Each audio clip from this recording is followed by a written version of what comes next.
আসসালামু আলাইকুম। জাতীয় দলের ক্যাম্পে জায়গা পেলেন কিউবা মিচেল। আসন্ন আন্তর্জাতিক প্রীতি ম্যাচের আগে চোটের হানা বাংলাদেশ জাতীয় ফুটবল দলে। চোটের অবস্থার উন্নতি না হওয়ায় ক্যাম্প থেকে ছিটকে গেছেন ফরওয়ার্ড ইব্রাহিম ও মিডফিল্ডার রহমত মিয়া। তাদের বদলি হিসেবে দলে ডাক পেয়েছেন বসুন্ধরা কিংসের প্রবাসী ফুটবলার কিউবা মিচেল এবং ফোর্টিস এফসির মোর্শেদ আলী দলে ডাক পেয়েছেন। গত 30 অক্টোবর জাতীয় দলের ক্যাম্প শুরু হলেও 5 নভেম্বর ঘোষিত 27 জনের প্রাথমিক স্কোয়াডে নাম ছিল না কিউবা মিচেলের। ইংল্যান্ডের সান্ডারল্যান্ডের ক্লাবে কেরিয়ার শুরু করেন কিউবা মিচেল। চলতি বছরের মাঝামাঝি থেকেই বাংলাদেশের জার্সিতে তাকে খেলানোর আলাপ শুরু হয়, তবে পাসপোর্ট ও অন্যান্য প্রয়োজনীয়তা শেষ না হওয়াতে তাকে পাওয়া যায়নি।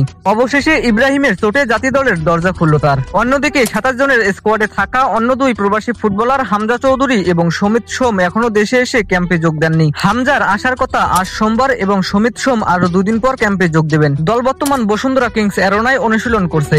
আগামী 13 নভেম্বর রাত 8টায় ঢাকা স্টেডিয়ামে নেপালের বিপক্ষে এবং 18 নভেম্বর একই সময় ভারতের বিপক্ষে দুটি প্রীতি ম্যাচ খেলবে বাংলাদেশ।